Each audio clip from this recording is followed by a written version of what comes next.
Welcome to the Tedeschi Trucks Podcast. This is episode number 6, and I am Adam Choate. For now, to follow this show, it's at Tedeschi Trucks Podcast on Instagram, and I'm at Adam Choate on Instagram as well if you want to follow me. And just a disclaimer, I have no affiliation with the band. This is not an official podcast for the band or anything. I'm just a passionate fan like you guys. And if you're enjoying the podcast so far, I would greatly appreciate it if you would take the time to write out a short positive review on iTunes. This is definitely helpful. For today's episode, I'm going to re-release a conversation I had with a guest on my other podcast called People We Love, where I interview people from all walks of life about their lives and careers, but I also ask everyone to highlight someone who inspired and influenced them. You can check out everything about that show at peoplewelovepodcast.com. Although I mostly interview comedians, for this particular episode that was released on May 19th, 2019, almost exactly a year ago, I talked to a musician. Last year when TTB played in San Diego, I was hanging out after the show by the tour bus, and I could tell this one particular guy really loved the band too, as I watched him chatting with our musical heroes Derek and Susan. This young man's name is Piatt Pund. Well, one thing led to another, and I started talking with Piatt, and it turns out he was going to be heading up to LA for Friday's Tedeschi Trucks Band show. Well, Piatt, who's still just a teenager, and already a pretty damn accomplished guitarist, singer, violinist, and ukulele player, agreed to be interviewed. So just hours before his second TTB show of the week, and my fourth here in Los Angeles, he sat down with me to tell me all about his life in Colorado, then San Diego, his family, his music, his many bands, and of course his love for Tedeschi Trucks Band, and especially Derek. He even played and sang a couple of songs. Some of you may have listened to this interview already, but I'm guessing many of you haven't. And it's a fun one, and I think it's definitely worth sharing again as part of this show. So let's do it. Here's Piatt Pund. Well, it's good to see you today, Piatt Pund. Thank you for stopping by the studio. I appreciate it, man. No problem, man. Yeah. How was the drive up? You came up from San Diego, of course. Yeah, I came up from Pacific Beach. It wasn't too bad. I had a worse time getting up here for NAMM, actually, in January. It's always the last few miles. What is that again? That's NAMM, the guitar convention. That's right. I've heard it. Convention, yeah. Got on that one as an exhibitor artist for Roland. That was a lot of fun, getting to go around and see all their cool toys and meeting a bunch of new people. It was pretty rad. Nice. So you're here to see the Tedeschi Trucks band show tonight with Pops. Pops drove you up. Mm-hmm. Yep. You guys go to a lot of shows together, and yeah, we do actually. We've gone to one of our favorite ones that we went to recently was Postmodern Jukebox. I've seen them on YouTube. Yep, taking new songs and turn them into old timey jazz standards. It's pretty creative. Those are cool for sure. Yeah. So, if you don't mind me asking, how old are you? You are quite the young man. Jesus Christ. I'm 17 years old. You are 17 years old? I thought maybe you were 19 and I was looking at an old bio or something. You are 17. You are a fucking young man. Jesus Christ. A baby in the studio here. Yes, sir. Nice, but you love the old music, so. No, I do, yeah. I love that. Yeah, man. So why don't you, I'll give you the floor and you could tell my audience about yourself and where you grew up and how you got into music, and I'll jump in and we'll kind of go from there, and we'll get to Tedeschi Trucks Band, of course. So sure, man. Just tell me about yourself. Well, like you said, I'm 17. I'm from San Diego, Pacific Beach, specifically like Garnett and stuff like that. I actually wasn't born here in California. I was born in Colorado, and I grew up in a small town called Boulder, and lived there for years. Yeah, super fun town. It's a great place to grow up in. So you were there till how old were you? I was there, probably till about 11 or 12. Okay. Yeah. So you're fairly new to California. Yeah, it's been about 5 years, I would say. Yeah. And so growing up there, I mean, my parents were never really musically inclined as kids, but they wanted that for my brother and I. So at the age of 4, we started playing violin classically, and we were trained in the Suzuki method. Which is what? In a nutshell. It was just this guy. He created basically a curriculum for worldwide use for teachers to go by to teach classical violin. Just a standard classical violin. Yeah, kind of like all right, this is how it should be taught to most kids. And I mean, obviously you'll find different curriculums all over the place, but Suzuki method is one of the premier widely accepted ones. And so we started doing that at age 4. And, you know, it was really difficult in the beginning. Violin is not an easy instrument. Especially probably for a 4-year-old. Even though, they say it's easier to learn a musical instrument or a language when you're younger and your brain's developing. But still, I'm sure it's pretty hard to play classical violin at 4 years old. Just keeping the focus was difficult. And, but my parents really were invested in that. So they helped us with that. They would sit with us while we practice and like sort of help us along, guide us along, make sure we were focused. And so from a very early age, I had this positive reinforcement towards my passion for music from my parents, which I think probably is still sort of the driving force today for my music. My parents are always there every gig. They're supporting me. That's awesome. Yeah. And so started with that. And then, I just want to jump in for a question. Were your parents, you said they weren't musically inclined themselves, but were they must have been big music fans of classical or other types of music, or they just knew that that's what they wanted for you? They're not even crazy fans. They'd gone through a couple of programs actually, and I think one of them was this program based in Philadelphia. It was called the Better Baby Institute, and what they were teaching was basically teaching how to, like, not engineer, that's probably the wrong word, but to engineer your kids to be just creative minds and just be as inclined as possible. And they said that, one of the best ways to do that is to have your kids learn instruments and learn music. That's awesome. Because it just develops something in your mind. And so my parents really took that to heart.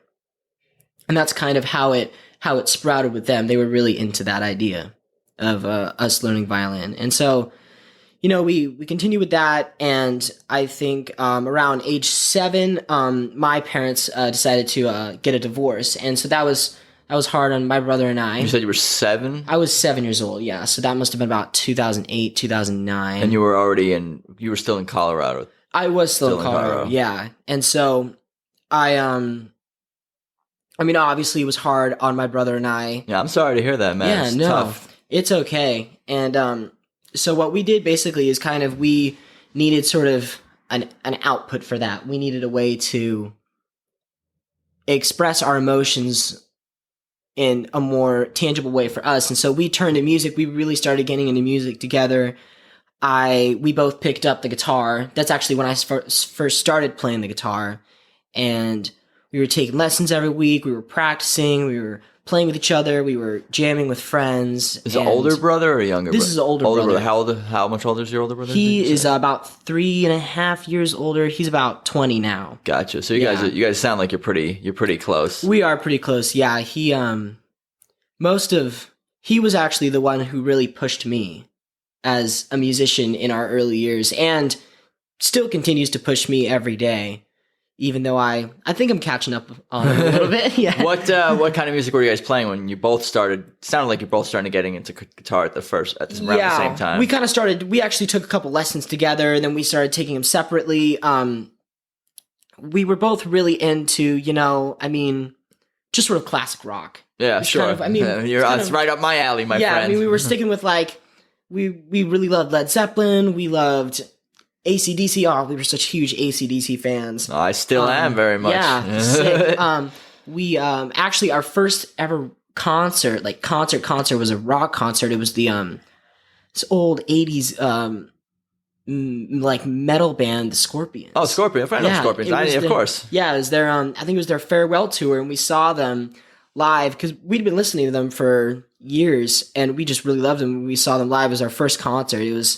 It was rock you like awesome. A hurricane? Yeah, exactly. Winds of Change? Yeah, of course, man, yeah. And so we were... That's all I know. Yeah. Maybe one or two others. Yeah, to be honest, I can't remember many I'm sure it was a fun show, though. Oh, it was killer. They did such a good job. Especially being at an older age, too. They were rocking it.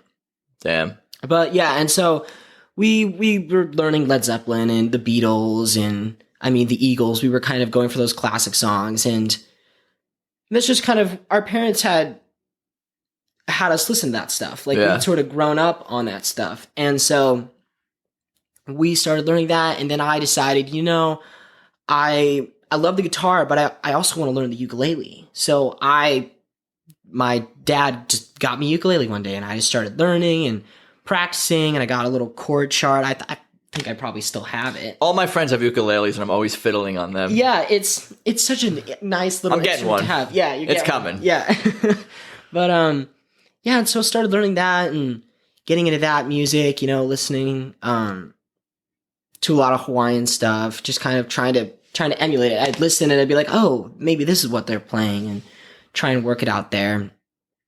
And so, you know, that was Boulder, Colorado, just music and stuff like that. And then what eventually happened, I sort of started getting a little tired of the classical violin. I think you were playing it at the same time as you were playing guitar. As I was playing guitar and ukulele, all these things were going on at once. And you were how old? Probably 12, 13? Oh, no, 10, I was even younger. probably more about 9 or 10. Wow. Yeah.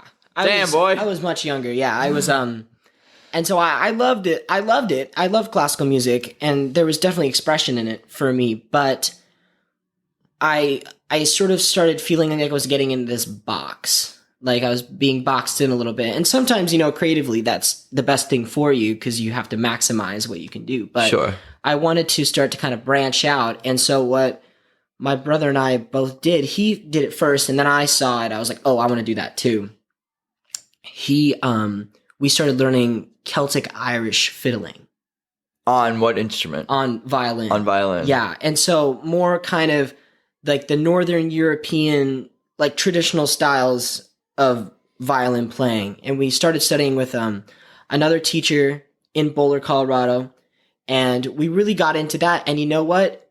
For some reason, there was a huge market there and people loved it. And so what my brother and I would do is we learned about 10 or 20 songs together. Celtic violin, Celtic violin. I got you. Yeah, I like that stuff. That's cool. I like a lot of kind of world Dave music. Matthews Band kind of has a little bit of that. Van Morrison sometimes I think dips into that stuff. Yeah. And so we learned about like 20 songs, and then there was this walking mall in local Boulder, Colorado. It was just gorgeous all year long.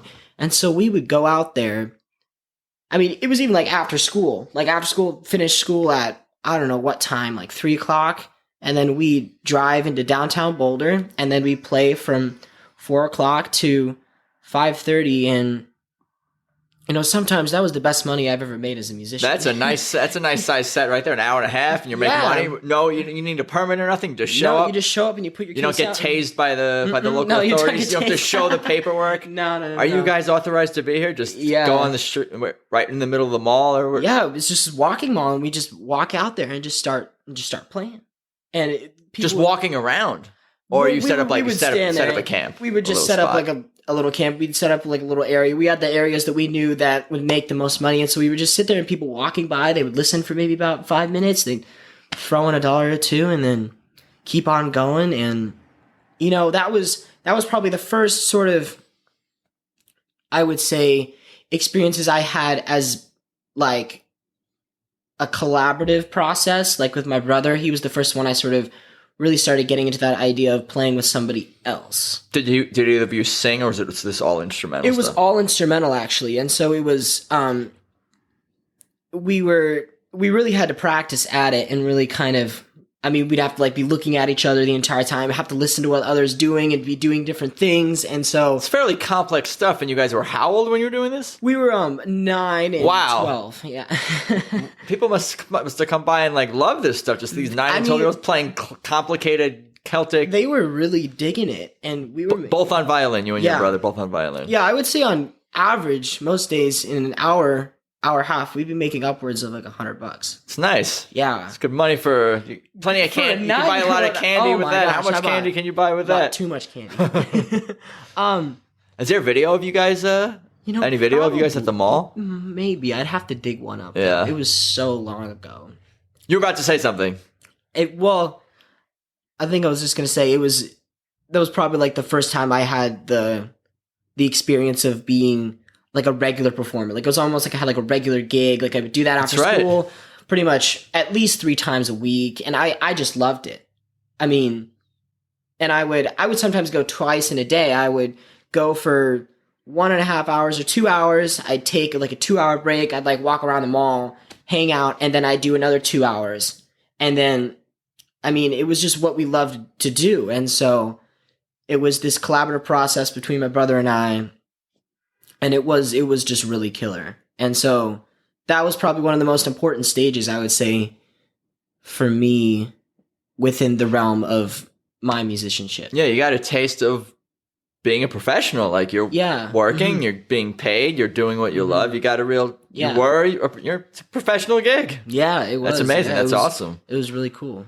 Yeah. So where did we go from the mall to? Well, we actually, from the mall, we just started practicing so much and we gotten really good at our set that we started getting a few gigs here and there at some local breweries. And, you know, that's how most musicians make their money in Colorado. There's so many breweries. I've heard. It's just wild how many there are. Like, so many more here in LA or San Diego. Like, just within like a certain area, there's so many more in Boulder. It's wild. And so we started getting into a few places. But by that time, I was in 5th grade and my brother was in 9th grade. And we, as a family, decided that we wanted to move out here to California. My dad had actually been brought up locally in San Diego. So we had grandparents. Yeah, roots here. I got you. Yeah, we had roots. And so it wasn't going to be a very difficult move for us because we knew the school systems. We knew where we would go. And so we were like, all right, let's go for it. And we packed everything up and we got a house out here in San Diego and we just decided, all right, we're going to try it. And it was music out here, you're saying? Yeah, try music and just living out here. Yeah, of course. Yeah. And so we, my brother started attending the Bishop's High School in La Jolla. And I started attending Pacific Beach Middle School. And, you know, it was difficult for the first 2 weeks, just because, I mean, you don't know a lot of people. Yeah. But then we decided, like, you know what, we're just gonna, there's a lot of cafes. And so we were like, oh, Sunday and Saturday mornings, we're gonna wake up at 7 a.m. and we're gonna go play for 2 hours in the morning at just cafes and hang out. And we got some of our best gigs from that too. And it was actually really cool because then what we started doing is we actually bridged more over to more modern styles of music. So what I did is I switched onto the ukulele, and that's actually, I started singing out in public for the first time. And that was I can actually still vividly remember the moment I first did that, which was, oh gosh, I want to say that was probably about 5-6 years ago. And it was a moment, but my brother and I, we kind of started playing. I mean, we played like the popular hits like Jason Mraz, the Lumineers. I mean, like whatever. We just started playing a lot of top 40s charts. And I mean, we had fun with it. And we were playing every morning. We were getting really tight with each other and good. And again, school, I didn't really know too many people. And then one kid I went to school with, he saw me playing at a cafe one morning. And he was like, oh, and then next week at school, he was talking to one of his friends. He was like, hey, I saw Piatt. He was singing at a cafe and playing ukulele with his brother was playing violin. And this kid that had relayed this message to the other kid, he had a rock band. Here we go. And their singer had left because he went to another school and he didn't really want to be in the band anymore. Like, so they came to me and they were like, hey, Piatt, we'd love for you to come and audition for this band. We think you'd be a good fit. And I was like, eureka. Like, I was so happy. Like, you weren't like, audition? I don't want to audition. Either you want me or you don't want me. No. I was just so pleased You're an egoless man. Yeah. I was so pleased that somebody sort of appreciated my musicianship, even though I was a new kid in town. Sure. It's a great way to make friends, I guess. Oh, yeah, apparently. Definitely. And so I auditioned for the band, and I loved them, and they loved me, and I mean, we've been playing together ever since, and that must have been about 5 years ago, actually. And so, you know, started with them playing, and I decided I wanted to take up classical violin again. So you were playing, before we get into that, so you were you're in a rock band. Yeah. And what's the name of that band? It's called the Go Heads. And you guys are still We're still together, yeah. Still together. We still play. And what kind of music is that? Like, I would I know you say said rock, it's rock, but kind of more defining it. I would say it's a little more surf punk, actually. Okay. Yeah. You like a lot of different kind of music. That's cool. You know, I love it all. Yeah, you're I taking love it all in. You're a young man. You got your whole life ahead of you to take in a lot more. Yeah, no, it's Keep going down the rabbit hole. I think, that's an interesting thing. I think, like, going a little sidetrack here, but I think every genre of music has something specific to offer. Like, there's some genres of music that I'm just like, I just don't, for some reason, I don't want to listen to it. Like, it doesn't connect to me. But there's some things that, even in the genres, I'm just like, oh, and the artists I don't appreciate at all. I'm like, okay, you know what? I can respect that choice there because that's something that is respectable. There has to be something with everything. Exactly, yeah. Because, why else would so many people gravitate towards something? Even if it's not a, super mainstream musician or type of or genre. Yeah. But the fact that a large number of people or even a cult following is interested in. Yeah, there has to be something about it. There's something in there that's drawing people in. That you can take and you can examine and you can, if you are drawn to it, you can put it into your own music. Sure. Yeah. Well, anyway, so in the rock band, playing surf, punk, it's super fun. Playing covers too. I mean, it was in 6th grade. We were just having a lot of fun, and it was awesome. It was like the first time I felt like, oh, I'm a rock star. This is so cool. I bet. And yeah, I wouldn't trade any of those memories for anything. And then I decided, I wanted to do classical violin again. Get back into it. Yeah. And so I started. My brother and I, we started back with another studio this time, but it was actually really interesting. You mean lessons? Yeah, lessons. Getting back into lessons. And so getting back into lessons and doing recitals and stuff like that. It was very different though because the it's hard to explain, but the difference between the rigorous nature of practicing and performing in where we lived in Boulder, Colorado, compared to here in San Diego was uncomparable. And what was the difference? And that the difference that San Diego, these performers, you were doing recitals every 2 weeks. You were practicing hours and hours a day. They were preparing you to become professional classical violin players. That's what you were doing. And so serious stuff. And these guys, Russians, Michael Seitlin, Irina Seitlin, and Pasha Seitlin. My brother took from Michael. He's a character, but he's an extremely profound man and just a wonderful violin player. And Pasha Seitlin, his son, also just an amazing player. But he's actually based here in LA, and he does all different kinds of stuff. He does producing, he works for different companies, he does violin performance. He's great at what he does, and he's such a well-rounded person. So we started studying with them, learning a lot of classical music, and that's kind of where my, I would say, technique for violin really set in, and sort of really learning some difficult music that I never thought I would attain with the program I had back in Boulder, Colorado. And so we were doing that. That must have been a good feeling to take your music, to the next level, and not even thinking that you could in that way. Yeah, no, it was a wild thing, knowing like it was really about how you were going to break down the music and how you're going to break down your practicing, and how we were going. It's like, this is the wrong way to practice. This is the right way to practice. They were very strict on how you needed to practice, and if you follow those rules, you were going to turn out a good player. And so we were following those rules most of the time. My brother was much more follow the rules. Me, I'm kind of, I like to break the rules. That's I've always been like that. I hear you, my friend. Ever since I was a little kid, oh my gosh, I love to break the rules. I love to push the buttons. You should. Yeah. Those are the people that change the world. And so, yeah. I think. Yeah. Or influence it. Yeah.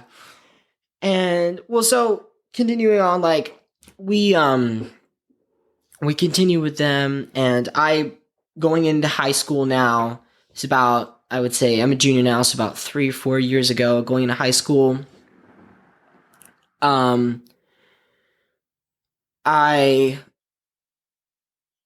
I go into the jazz program at my high school, and I hadn't really known a lot about it, actually. And I was surprised to see that they weren't playing straight ahead bebop. They weren't playing a lot of like early Miles Davis. They weren't playing Charlie Parker. They were playing traditional New Orleans jazz. So the jazz that first started in New Orleans back in, I don't know how long ago. I mean, the 1800s. I mean, it emerged from slavery. That's what it did. And so it has this heavy connotation of American history. And so you can already tell that it is just rich in culture and rich in this appreciation of not just the music, but also of where it's come from and how it's evolved and about continuing on this legacy of it. And so I just, for some reason, I saw it and I just became infatuated with it. I was like, this is amazing. I love this. This is great. And it was one of those things where I couldn't explain why I was infatuated with it or why I just took after it so much. It's a feeling. It just happened. And what you were playing what were you playing in this jazz band? Yeah, so I auditioned in my sophomore year. I got in, I'm playing violin and I'm singing in the band. And I mean, I was so surprised. It's probably been the most professional experience of my entire life. And so. And this is ongoing right now. It's still going on. Yeah. We do a tour every year. My first year and my junior year, we went to New Orleans and we toured there for about a week. That's amazing. Yeah. And then this last April, we went to Yokohama, Japan. Wow. In Tokyo, and toured in Yokohama and Tokyo a little bit. And it was just surreal. I was going to say you're awesome. Going places, but you've already gone places, man. Jeez. No.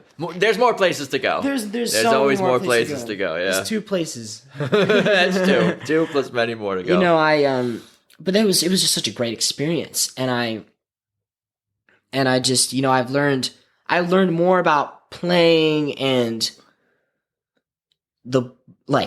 getting into the music genres like the blues and soul and what music is really about through this group.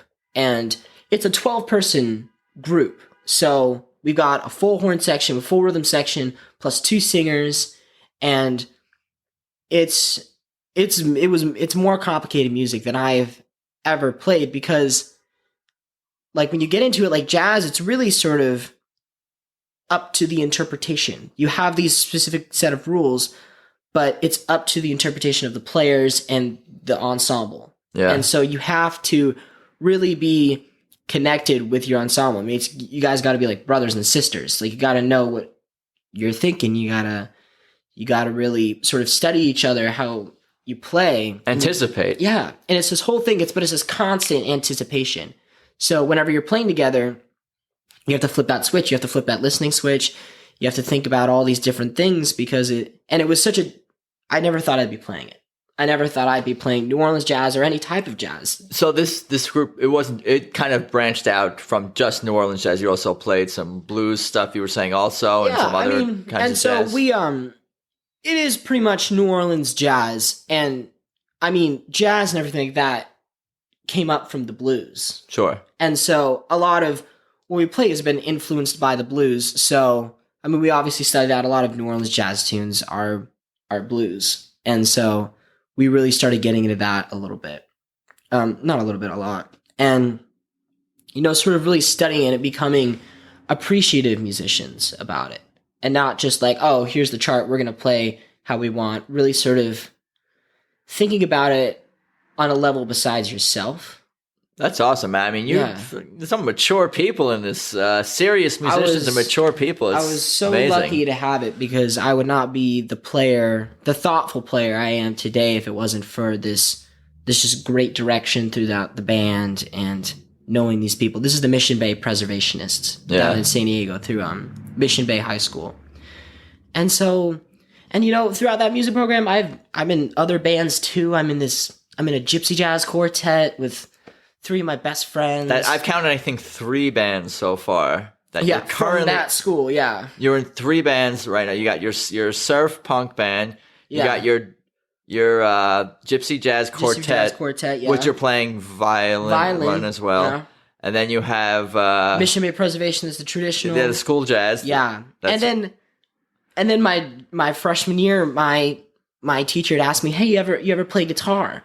And I had taken actually a little bit of break in guitar when I started playing ukulele back in Boulder. And I was like, "Sure, I know guitar." And he's like, "Why don't you audition in for guitar as well?" In the jazz band. Yeah. So in the span of about 3 months or 4 months, I learned as much guitar as I could and learned as much sort of more ranging around the jazz theory and the blues theory. And I started playing in his Latin mambo orchestra. Wow. What did you do to prepare yourself once you started to dig into the car? Were you taking lessons? Were you watching videos? Were you just fiddling around? Were you playing to other tracks? Were you playing with other people? It's kind of all of the above. Yeah. Or what was it? It was, if I really think about how I prepared for that, because to be honest, in the span, of 4 months, at the beginning of it,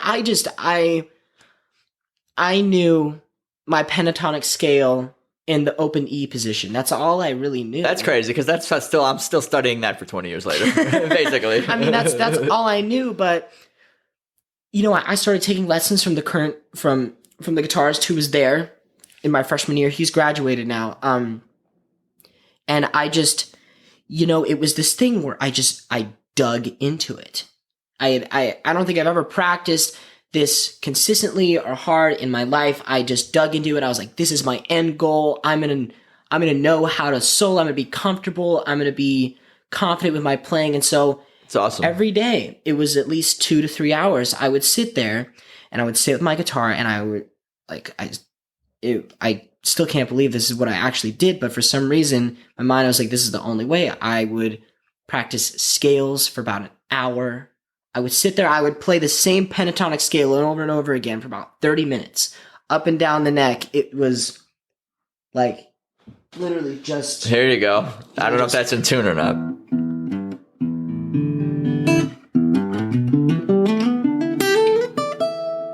Would sit there for 30 minutes and just play that scale.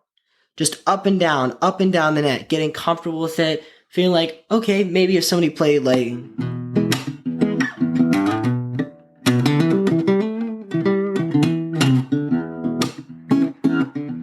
that I could somehow solo and get through it. And I sat there every day and I would listen to guitarists, I would listen to tracks, I would try and play along with, I would listen to my favorite guitar tracks. I mean, my parents brought me up on Lynyrd Skynyrd and Creedence Clearwater Revival. Sure, and, all great stuff, of course.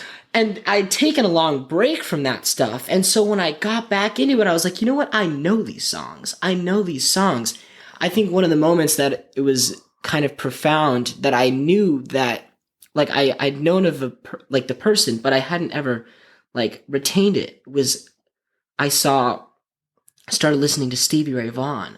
Yeah. And I got obsessed with Stevie Ray Vaughan. Just obsessed. And I looked at his album cover, The Essentials, Stevie Ray Vaughan, and it's him. It's kind of the gray picture with him with his hat on. And I'm like, I know this album cover for some reason. And I remember that my parents used to play it for me when I was 4 and 5 years old. And it was just this ultimate connection. I'm like, wow, it really does come full circle. Yeah, I feel like you're it's like this thing you're doing. It's like you're opening yourself up to all different kind of genres and new music and new people and all this playing. But at the same time, you're keep coming back, I think, to the same things, so but with a new perspective. New perspective. That's the word. There you go. Yeah. And it was crazy. And so, I dug into it. I was learning all these different scales. I was loving it. I was playing every day. My friends would be hanging out on Saturday, be like, no, I got to practice. You don't understand. I appreciate it, but no. That's awesome, man. You are a serious dude. All about, what I learned a lot, it was all about making the sacrifices.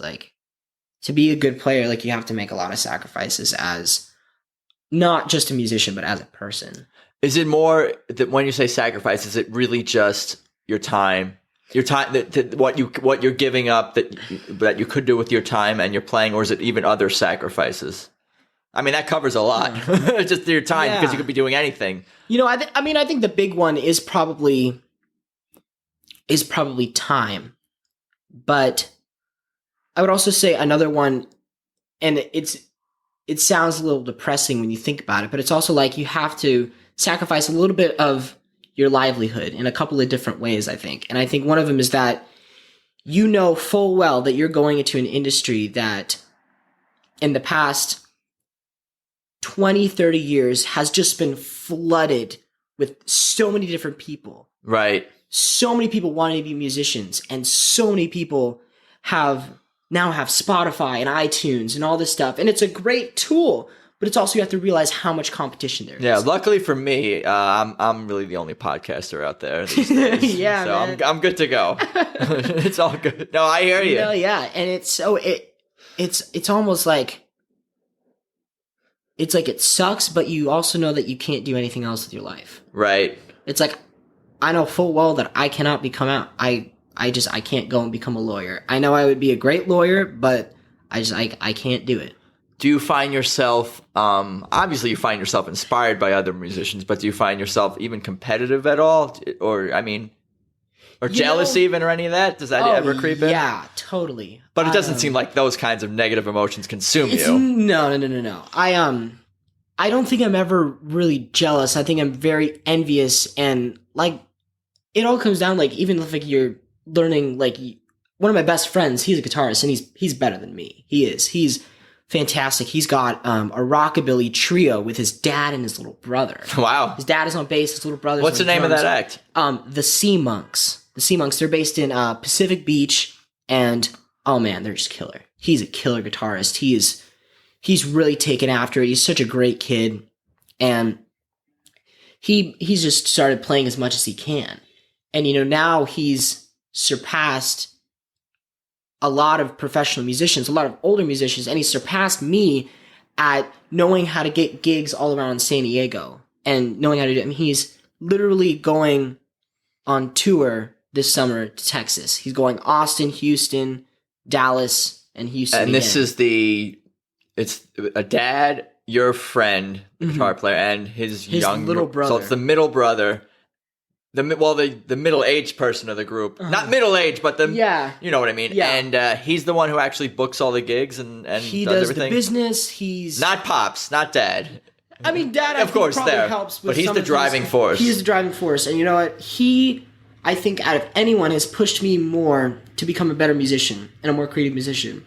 And I fell in love with his tone and how he played. I mean, he has some awesome licks, and he's taught me stuff. I've taught him stuff. It's not this sort of like, oh, I'm better than you. No, I'm better than you. It's really this collaborative process between each other where You push each other. Yeah, no. And you know what? It's the best thing for musicians. I never want to be the best person in an ensemble or in a group because there's nowhere else to go. Right.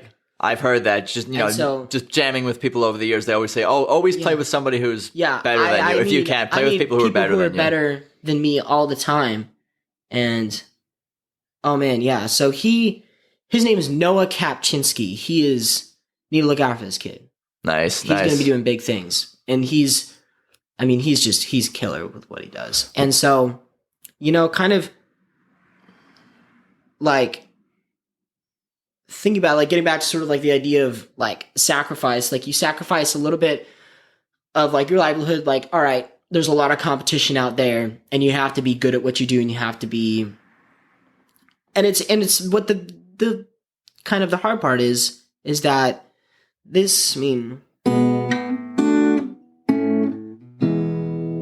someone who knows that can make millions of dollars and not know anything else. Yeah. And that hasn't happened for me. Me neither. So it's like, I do know those chords though. I'm pretty sure. And so it's like, and then it's like, and you see someone going like,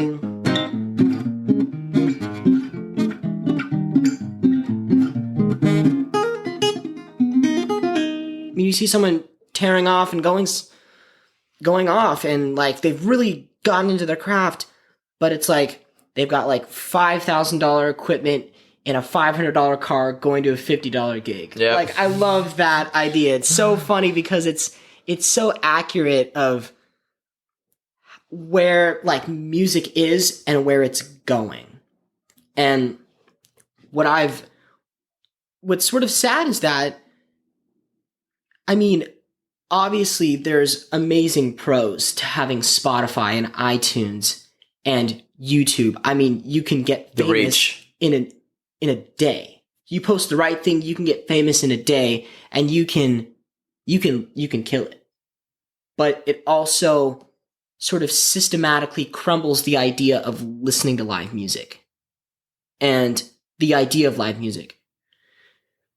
I don't think musicians make their money from doing live performances. Like, I mean, they're getting paid much more from how many people are listening to their Spotify or their YouTube. Really? I thought it was mostly touring these days. I thought it's less from Spotify and less from that. I think you're talking about maybe not super known like lower level acts make more from Spotify than they do from touring. I think, yeah. I mean, that's what it is. And so it's this, but I don't think a lot of people are going out and listening to like live music like these days. Yeah. Because I mean, we're going to. Oh yeah, because we know where it's at. And so, I mean, yeah.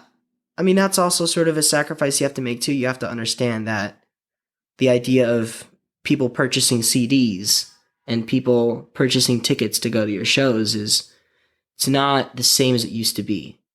Yeah. Because I mean, back in the 70s, 80s, you'd go to a record store and you would buy a record. And you'd save up all your money and go buy a record. I remember the 80s and the 90s. You don't know anything about those. I don't know anything about that. You've heard. I've just heard from word of mouth. So far you've got it accurate. Yeah. Yeah, man. So why don't you tell me more about, or tell me about how you got into Tedeschi Trucks Band and Derek Trucks and Susan Tedeschi, and we'll get into them a little bit. Oh yeah, I'd love to get. When did you discover them? And so it was, I would say it was probably 2 years after I moved out here, so probably like 2015, 2014. The singer, we had brought in a female vocalist in the surf punk band that I'm still a part of, and her family had been really into Tedeschi Trucks. They were like, hey, they're coming to town. We should go as a band and see them. And so I'd never heard of them before. I'd never listened to their music. I didn't even know they existed. I was like, sure, sounds didn't know cool. them individually, didn't know them together. No Derek, no Susan, no band. I had no idea. Gotcha. But you know what? That was probably the best thing for me, not to know anything about them. And so I go there and I listen to 2 sets. I mean, we're at the Civic Center in San Diego and listen to about 2 sets of music, and I'm crying. I mean, at the end, I'm just like, wow. That was one of the most profound experiences. I may have cried during shows that I've seen of them. No, I still do too, man. I have to wear sunglasses at these shows, man, for some of these ballads. Damn, cuts right through me. It's crazy, and so I never had an experience like that before. Love at first sound. Show. Yes, exactly. There's no better way to describe it. And so I immediately fell in love with him. I'd listen to him time and time again. They'd come up on my YouTube or like that if I was doing homework and studying. And then they came back to town and I was like, Dad, let's go see Tedeschi Trucks. This was like 2015, 2016. Probably 2015, 2016. Yeah. I was like, oh man, it'd be awesome to like see them again. And so Dad's like, all right, sure, yeah, we can go see them if you say they're good. And so we got a couple tickets. We're in the nosebleed seats. Where was this show? Civic Center again. I was at the Copley Symphony Hall for San Diego Tedeschi Truck Show. I don't know if that... Well, obviously the one we just went to was also at Civic. That was the first time I'd been at that venue. Actually, I think the first time I saw them was at Copley Symphony Hall. Yeah. That was it. Okay, yeah. Gotcha. The first time I saw them... Happy to correct you. That was at Symphony. Thank you. By accident. Yeah. Without knowing. It's good. And then the second time I saw them was at Civic Center. And we're all the way in the back. I mean, everybody's lighting up. It's a party back there. But you know what? Their sound is cutting through. I'm just having the time of my life. I am tearing up. They're doing Midnight in Harlem. And I'm just like, damn, this is what it's about. Yeah. It was like this moment for me. I'm like, wow. Like, this is what real music is. Like, going to shows, being invested in the moment, not having your phone out. Yeah. Sitting there, listening to what they have to say. They're pouring their hearts out up there.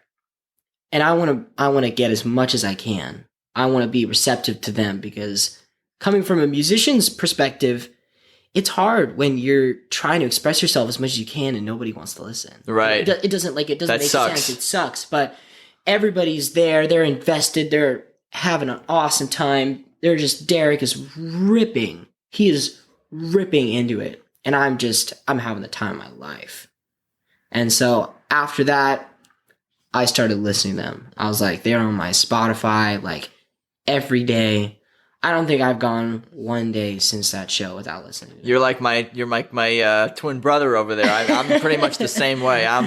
My mom calls me a male groupie for the band, basically. But I only have love for the music, of course. But I listen to them every day for sure. Like on the archive and all these, because there's got people who tape shows. So there's like, I think pretty much tour, on and off all year round. So there's just constantly there's so much material out so there. much, yes, live music. They got a new album out and just they're at it.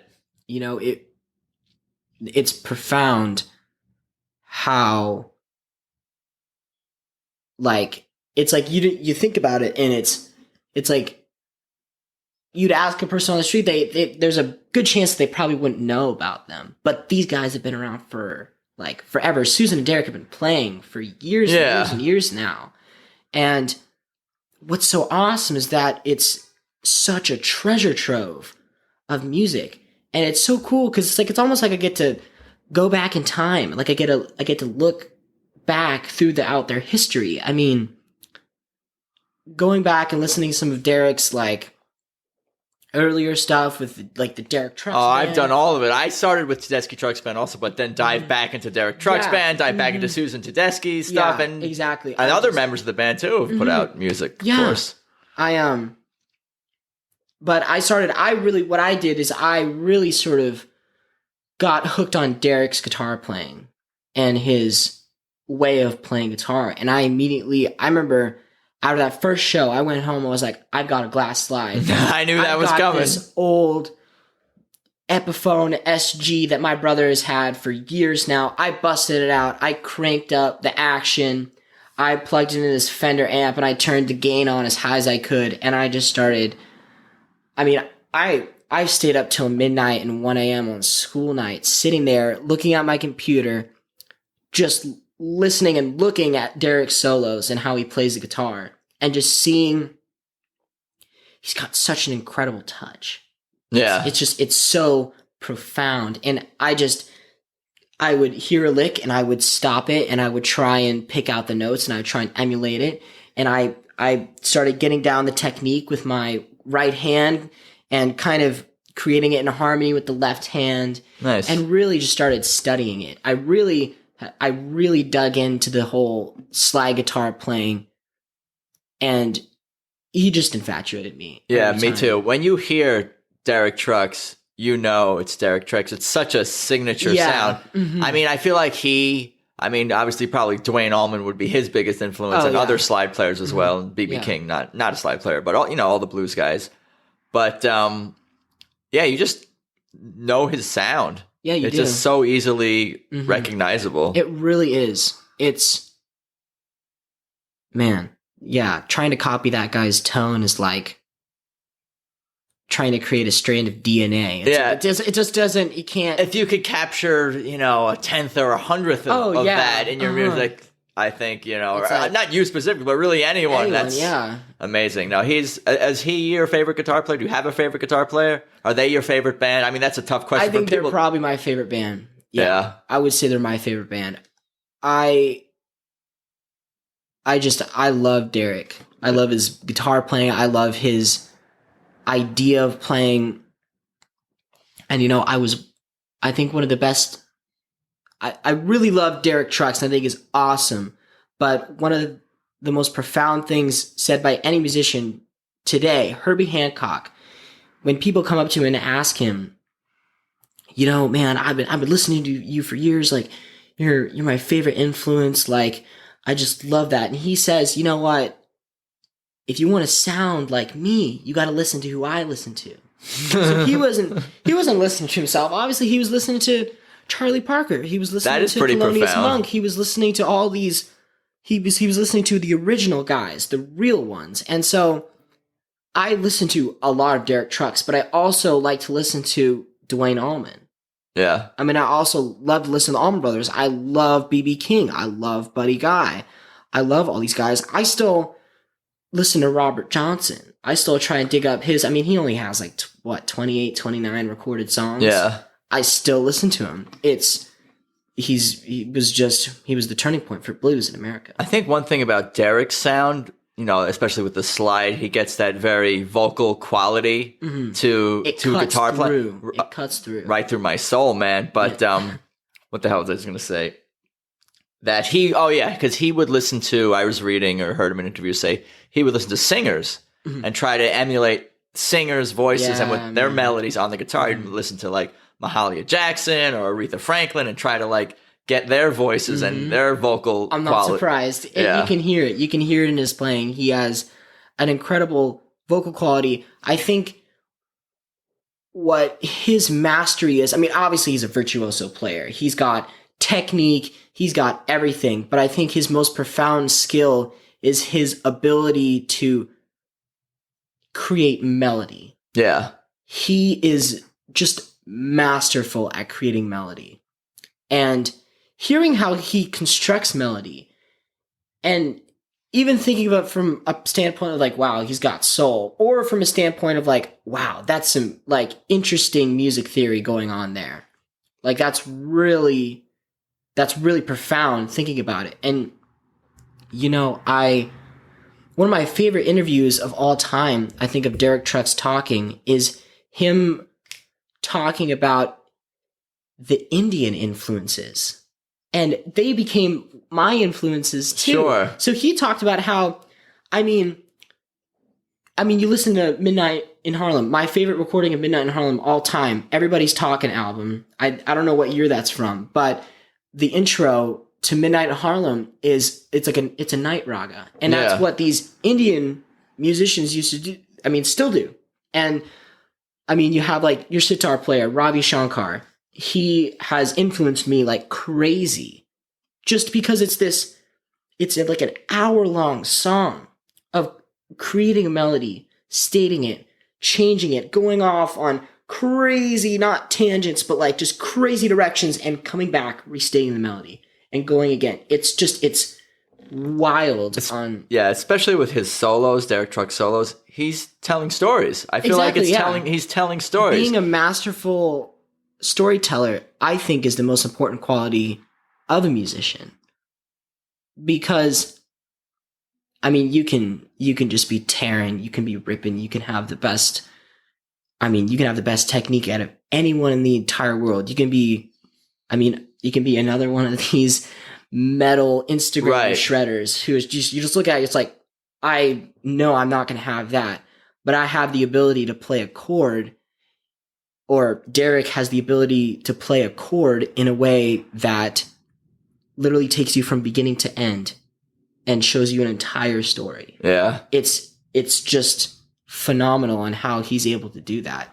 And so that's one of the things that I think I've really been trying to study, on how he sort of takes you on this emotional musical journey and then he drops you right back into the groove. You know what I feel like he does? Wild. It's almost like George Harrison. A lot of his solos would just be really the vocal melody and kind of, on his solos. But I think what Derek does, he'll take the vocal melody or whatever, the main hook of the song, whatever, but just expand on that. In some insane ways, but very subtly, very in detail, but you can hear it and it's there where he takes it.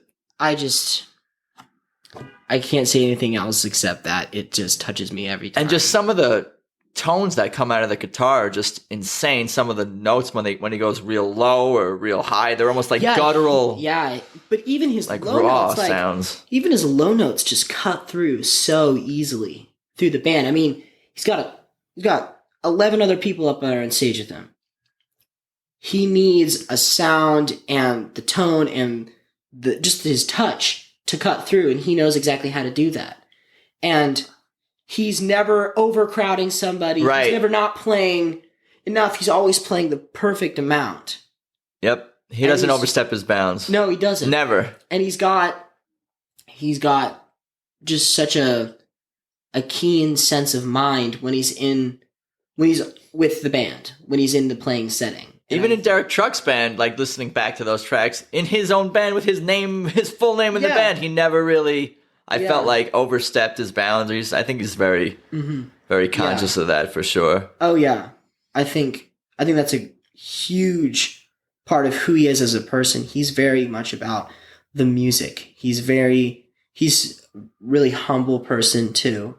I mean, he's really just yeah, the whole band and Susan and him, they just seem like down-to-earth people. Yeah.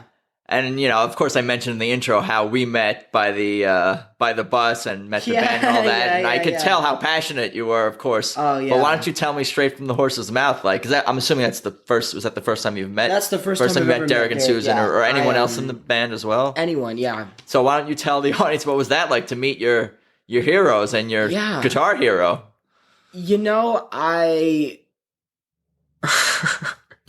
You're freezing up more now, thinking about it than you were in the moment. Yeah, because it means a lot. It did, and I think that's the most important part about it. It meant so much to me because I think in the past 4 or 5 years, the two people who really sort of shown me what music can be and who I can be as a performer is Derek Trucks and Susan Tedeschi. Of course, I've had teachers that have just changed my life, and I've had friends who show me that, I can be whatever I want to be. But the two people who have influenced my music to the point that it is just so profound, it's hard to speak upon. Yeah, Derek Trucks I know, Susan man. Tedeschi. And so, me standing there at 11 o'clock at night, and I see Derek Trucks turn the corner, I literally just say to my mom, holy crap, that is Derek Trucks right there. That is this guy that I've spent literally hours, I've spent days listening to this guy, just looking at him on YouTube and studying him. And now he's here. It's a real person and everything. A real human. Oh my goodness. And so I remember better chill out and act normal. I was like, all right, I know exactly what I'm going to say. I got it planned. And so he's walking around a couple of different people and he starts to walk away. And I'm like, excuse me, Mr. Trucks. And he looks me dead in the eyes. And I'm just like, I stutter for a second and I say, I can't even begin to tell you how much of an influence you are on me. I can't explain. And so I told him all right, I'm just going to tell you my favorite recordings of you. I told him I loved the Midnight Raga intro on Midnight in Harlem on Everybody's Talking album. Probably my favorite solo you've ever played.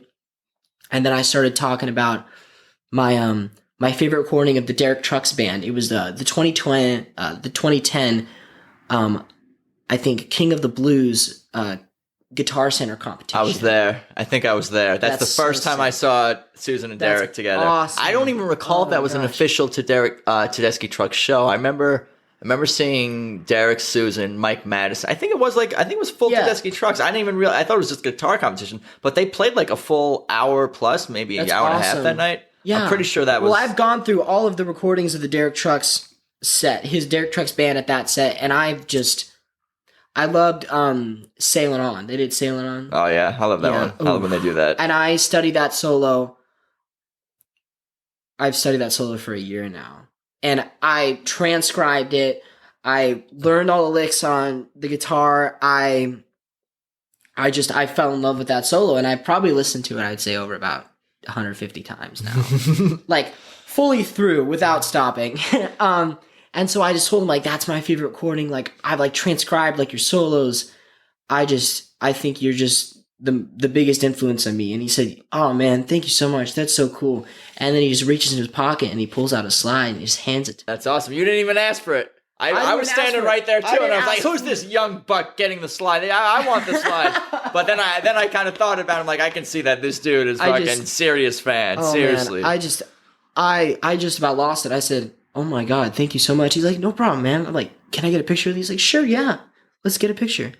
And so we got a picture, and he's walking away. And I'm just like, it was such a profound moment. The thing is, it was so profound, I didn't actually realize it in the moment. It was the night after, and I'm sitting there with my family, and I'm talking to them. I'm like, you know what? Like, that was incredible. What happened? This is less than a week ago for everyone. This is all very recent. This is like Sunday night. This is Monday night. Yeah, I'm just telling everyone that this is very recent. Yeah. And so I'm sitting there with my family. I'm like, you know what, guys? Like, that was one of the craziest experiences I've ever had in my life.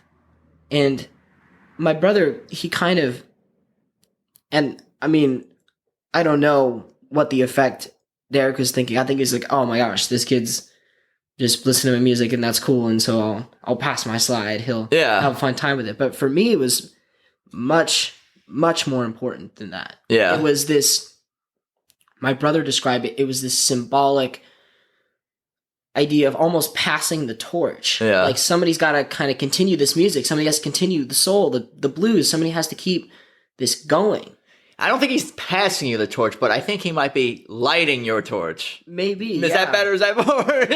I mean, someday. Man, someday. I just sort of, I saw it as this idea like, this is what I have to continue this. It was a very meaningful moment. It was a meaningful moment for me. And it was wild. And getting to sort of have that interaction with him, like he's an actual, he's a person. Yeah. It became much more tangible. And it's like, now I look at him, it's like, he's still this crazy figure to me. He's still this just absolute monster at the guitar. Nothing has changed, but he's also this humble, kind, like caring person. Yeah. And it just makes him, comes across that way for sure. It just makes him that much more respectable. And it just makes him that much more like of such a positive influence in my playing and to me. Yeah, he's a pro's pro, and so is that whole band. Mm-hmm. What an awesome night. Oh, man. We got more music tonight. We're recording this on a Friday, and we're going straight to the Orpheum pretty much after this. So why don't you play us a song? What do you got? You want to play an original? You want to play a Tedeschi Trucks cover? I don't know what you got going on here. You want to introduce it or here? You know, I don't know. What are you feeling? I'm gonna play. Actually, I'm gonna play a little bit of I'm gonna play actually a cover. This is This is like probably one of the first ones I ever learned. Actually, You need a pick or anything? No, I should. You're good. You're in tune. You're good. No pick in tune. I might ask you for a pick after this one, but yeah. All right. So what song is this? This is actually "Ring of Fire" by Johnny Cash. I have heard of that one. Yeah, I've heard of this one. Of course. Of course.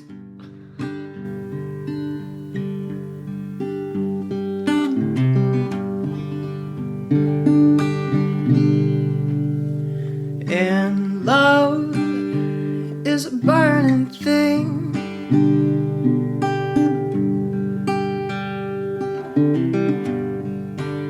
Oh, and it makes fiery ring. Yes, I'm bound by wild desire.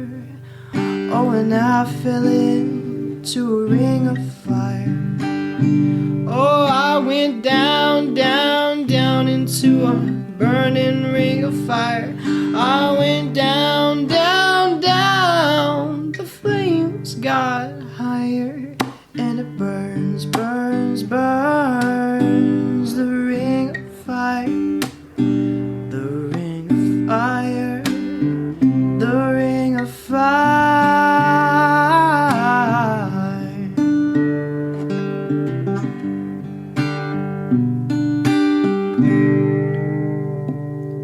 The taste of love is sweet. Oh, when hearts like ours meet. Oh, and I fell for you like a child. And oh, but that fire went wild. Oh, I went down, down, down into a burning ring of fire. I went down, down, down. The flames got higher, and it burns, burns, burns. The ring of fire, the ring of fire.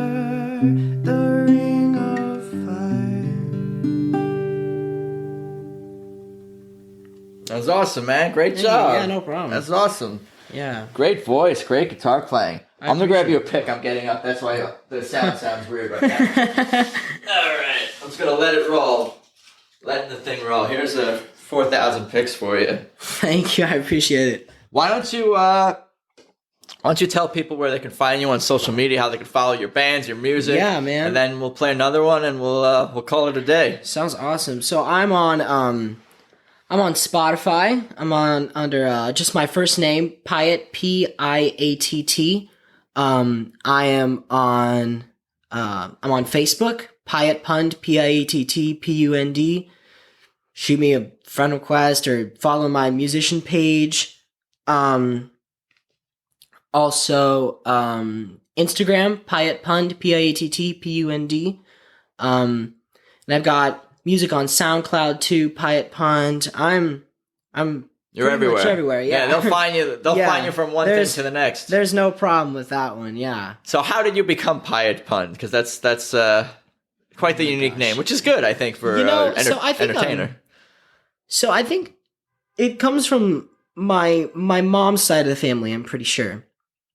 I think it's a French name. It's a French name, and I mean, obviously, probably sometime in the 1800s, 1700s, families immigrated over here to the States, and we probably just somewhere along the line, the name, I think it was a last name, then it was a middle name, but I think the first in the line of families to have Piatt as the first name. There you go. Yeah. Last name is the first name. Yeah. Those are always fun. Yeah, it is. Yeah. There you go. It's pretty killer. Yeah. All right. Well, give me another one. Give me another tune here. All right. And then I'll let you get out of here. You cool with maybe a little Midnight in Harlem? Oh, sure. All right. Let's do it.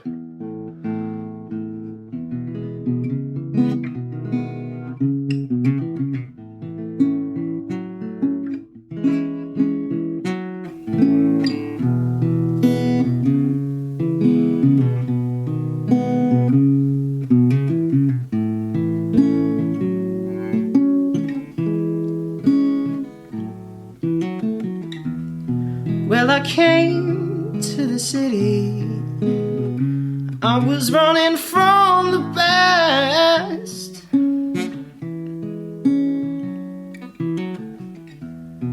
My heart wasn't bleeding, and it hurt my bones to laugh. Stayed in a city with no exceptions to the rules.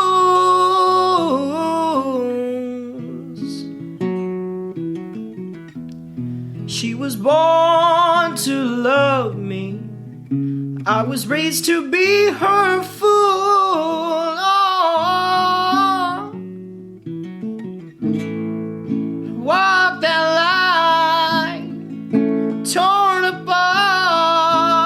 Gotta spend your whole life trying. Ride that train, oh, and free your heart. It's midnight up in Harlem.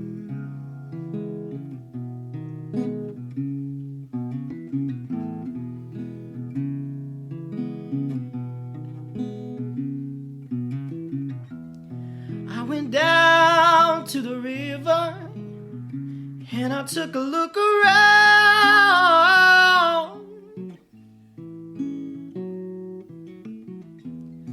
They were old man's shoes. There were needles on the ground.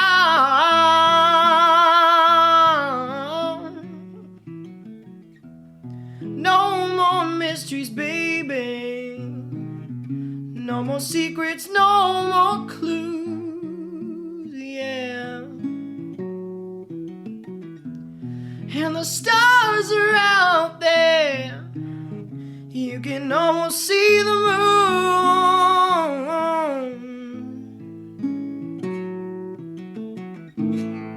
And walk that line, torn apart. Gotta spend your whole life trying, oh. And you gotta ride that train and free your heart. It's midnight up in Harlem.